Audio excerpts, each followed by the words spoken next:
तह को कुरेद कर देखो, मेरे बुजुर्गों का भी सर जरूर निकलेगा। आज के इस जलसे में तशरीफ फरमा ये वंचित व शोषित समाज सम्मेलन। वंचित शोषित समाज यानी जिसका इस्तेमाल किया गया, जिसका इस्तेहसाल किया गया। डिस्पोजल गिलास की तरह अगर इस देश के अंदर किसी कौम को इस्तेमाल किया गया तो वो कौम कलमा ला इलाहा इल्लल्लाह मुहम्मदुर रसूलुल्लाह पढ़ने वाली कौम है। ताली मत बजाइए, ये बहुत खुशी की बात नहीं है। मुल्क की आजादी के बाद से इस मुल्क के अंदर लखनऊ के रिफायाम क्लब में 1947 दिसंबर में मौलाना अबुल कलाम आजाद साहब की सदारत में एक कन्वेंशन बुलाया गया। पूरे हिंदुस्तान से मुसलमानों के दानिश्वर तबकों को इकट्ठा किया गया और कहा गया कि ये मुसलमानों, देश आजाद हो गया। मुल्क के अंदर दो सियासी पार्टियां हैं, एक मुस्लिम लीग और दूसरी कांग्रेस पार्टी है। लेकिन ऐ मुसलमानों, मुस्लिम लीग एक फिरका परस्त जमात है। मुस्लिम लीग तुम्हारी पार्टी नहीं है, मुस्लिम लीग के कायदीन तुम्हारे कायद नहीं है। हमने अपने बड़े की बातों पर लब्बैक कहा, हमने मुस्लिम लीग को अपनी पार्टी नहीं माना, कांग्रेस को अपनी पार्टी माना, कांग्रेस के कायदीन को अपना कायद माना। 1 साल 2 साल 3 साल नहीं, 60 साल का इक़्तिदार इस मुल्क का हमने कांग्रेस को दिया। लेकिन क्या ये सच नहीं है कि इस मुल्क के अंदर अगर सबसे ज्यादा किसी कौम को परेशान किया गया, सबसे ज्यादा किसी कौम के नौजवानों को जेल की सलाखों में डाला गया, सबसे ज्यादा किसी कौम के बच्चों को गोलियां मारी गई, इनकाउंटर किया गया, तो वो कलमा ला इलाहा इल्लल्लाह मुहम्मद रसूलुल्लाह पढ़ने वाली कौम है। जब इस मुल्क के अंदर सामाजिक संगठनों ने आवाज उठाई कि मुसलमान पसमानदा है, मुसलमान पिछड़ा है, तब जाकर के सरकारों ने किसी कमेटा का गठन किया। कभी सच्चर कमेटी के नाम से, कभी रंगनाथ मिश्रा कमीशन के नाम से, कभी कुंटू कमीशन के नाम से, कभी गोपाल कमीशन के नाम से, कभी महमूदुर रहमान कमीशन के नाम से। देश के अंदर मुख्तलिफ कमेटियों ने जो अपनी रिपोर्ट पेश की, क्या कहा कि देश के अंदर मुसलमान दलित से बदतर अपनी जिंदगी को गुजर और बसर कर रहा है। आप बताइए कौन सी गलती हमने की थी कि हमारे साथ ये नाइंसाफी हुई।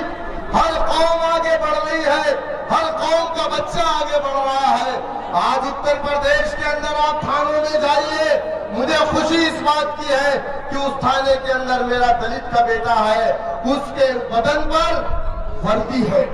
यादव का बेटा है, उसके बदन पर वर्दी है, लेकिन उसी थाने के अंदर मुसलमान का भी बेटा है, लेकिन उसके बदन पर वर्दी नहीं है, बल्कि उस थाने की हवालात के अंदर बंद है।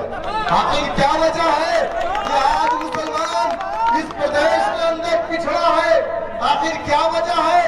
107, 116 की नोटिस खाकी वर्दी वाले मोटरसाइकिल पे लेकर के हमारे घर चले आते हैं, हम परेशान हो जाते हैं, उठा ले जाते हैं, थानों में बंद कर देते हैं, फिर 5,000 10,000 पे बात होती है, पैसे लेकर के छोड़ते हैं। आखिर क्यों? मुसलमानों, कभी आपने सोचा कि तुम्हारा समाज या तुम क्यों इतना पिछड़े हो? इसी देश के अंदर हमसे पिछड़ी अगर कोई जातियां थी तो वो दलितों की जातियां थी। ये वही दलित है जिनके गले में मटकी लटकाया करते थे आजाद के लोग, ताकि वो जमीन पर ना थूके, वरना ये जमीन नापाक हो जाएगी। यही दलित है जिनके कमर में झाड़ू बांधे जाते थे ताकि उनके पैरों के निशान ना रहे। यही दलित है जिन्हें कुएं से पानी नहीं लेने दिया जाता था। जबकि हिंदुस्तान की आजादी के बाद हिंदुस्तान की जो सबसे बड़ी न्याय पंचायत है, हिंदुस्तान जिसको हम सांसद भवन के नाम से जानते हैं, जहां कानून बनाए और बिगाड़े जाते हैं, वहां पर तादाद आजादी के बाद से दलितों की कितनी है मालूम आपको? 131 मेंबर ऑफ पार्लियामेंट हमेशा उस पार्लियामेंट के अंदर होता है, लेकिन बावजूद उसके आजाद हिंदुस्तान में दलितों के साथ लिंचिंग हुई, दलितों के साथ नाइंसाफी हुई, दलितों के कमर में झाड़ू बांधे गए, दलितों के गले में मटकी लटकाई गई, दलितों को कुएं से पानी नहीं लेने दिया गया, दलितों की माँ बेटियों की इज्जत लूटी गई। अगर वो शिकायत लेकर के प्रधान मुखिया के पास गया तो प्रधान मुखिया ने कहा तेरी हिम्मत, तेरी हिम्मत दलित होकर के तू आलाजाद के लोगों की शिकायत लेकर के आया, तब जाकर के एक शेर निकला पंजाब की सरजमीन से जिसका नाम काशी राम था। उत्तर प्रदेश की तमाम बस्तियों में जा करके कहा है दलितों, जब तक तुम्हारा अपना डंडा नहीं होगा, जब तक तुम्हारा अपना झंडा नहीं होगा, जब तक तुम्हारा अपना नेता नहीं होगा, 131 एमपी जो हिंदुस्तान की लोकसभा में बैठे हैं, ये कभी भी तुम्हारे ऊपर हो रहे जुल्म और अत्याचार पर अपना मुंह नहीं खोलेंगे। जब इनको नींद आएगी, जब ये जवाई लेगा तो अपना मुंह खोलेगा।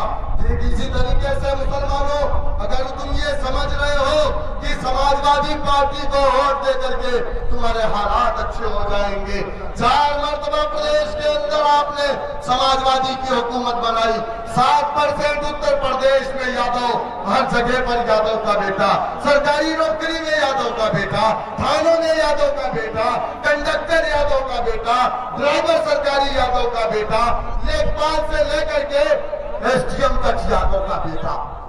मुसलमान का बेटा कहाँ है भाई?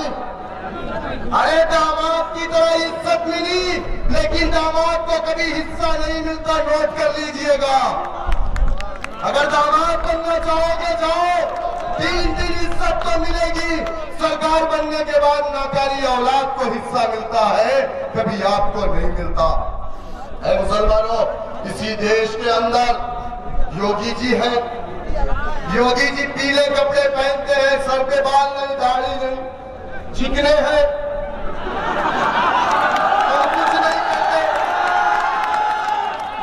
हम कुछ नहीं कहते, हमारा संविधान इजाजत देता है। इसी देश के अंदर एक कांग्रेस के नेता है, उनका नाम आचार्य प्रमोद रंजन कंचन, पूरा नहीं जानता।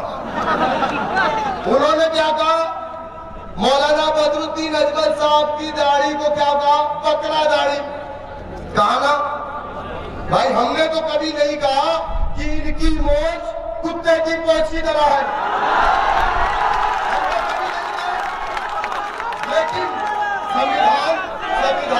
संविधान उस मोच को भी इजाजत देता है रखने की, और उस दाढ़ी को भी इजाजत देता है रखने की। किसी को अधिकार नहीं कि कोई टिप्पणी कर सके।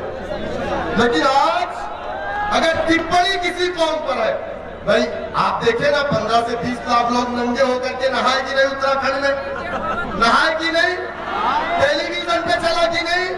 मादर साहब पे हमने कोई टिप्पणी नहीं की। ठीक है, संविधान इजाजत देता है। कुत्ता खाने वाले, बिल्ली खाने वाले, सुअर खाने वाले, संविधान इजाजत देता है। प्याज ना खाने वाले भी है यहाँ, जो प्याज भी नहीं खाते। लेकिन क्या वजह है मुसलमानों?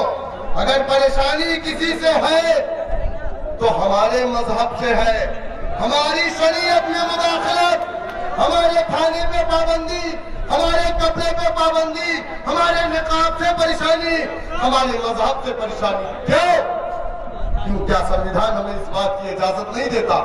देता है, बावजूद उसके जिस कौम का जमहूरियत में अपना डंडा नहीं, अपना झंडा नहीं, अपना नेता नहीं, उस कौम की कोई पहचान नहीं होती।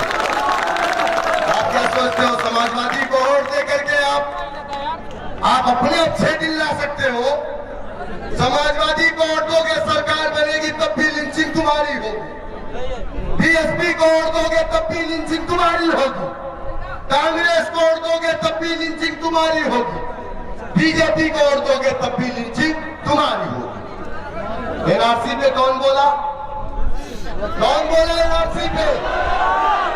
अखिलेश यादव क्यों नहीं बोले? मुसलमानों के रहनुमा बनते हैं।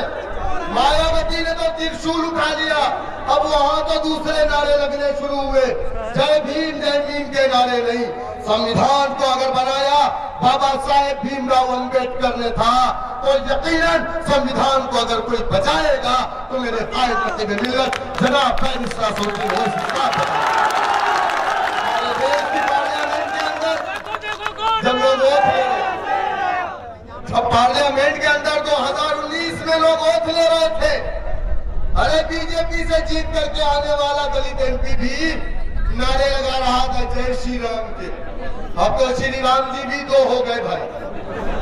एक श्री राम है,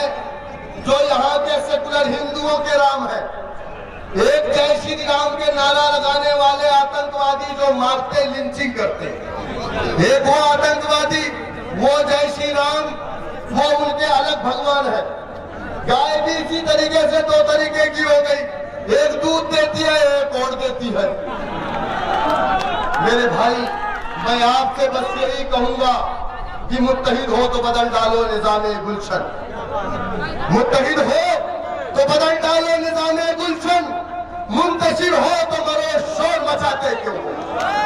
और सुन लो, आज हम लोग चाहते हैं, मेरे कायद ने कहा कि हम समाजवादी से, बीएसपी से बात करने को तैयार है बीजेपी को रोकने के लिए, लेकिन ये लोग हमको कहते नहीं नहीं, आप तो फिरका परस्त है। तो सुन लो मुसलमानों, अब डरने की जरूरत नहीं है, तूफानों से आंख मिलाओ, सैलाबों पर वार करो, तूफानों से आंख मिलाओ, सैलाबों पर वार करो, मल्लाहों का चक्कर छोड़ो, टाइम के दरिया पार करो। मैं अब आपके दरमियान में आपके महबूब कायद नकीब मिल्लत जनाब बैरिस्टर असदुद्दीन ओवैसी साहब, कौमी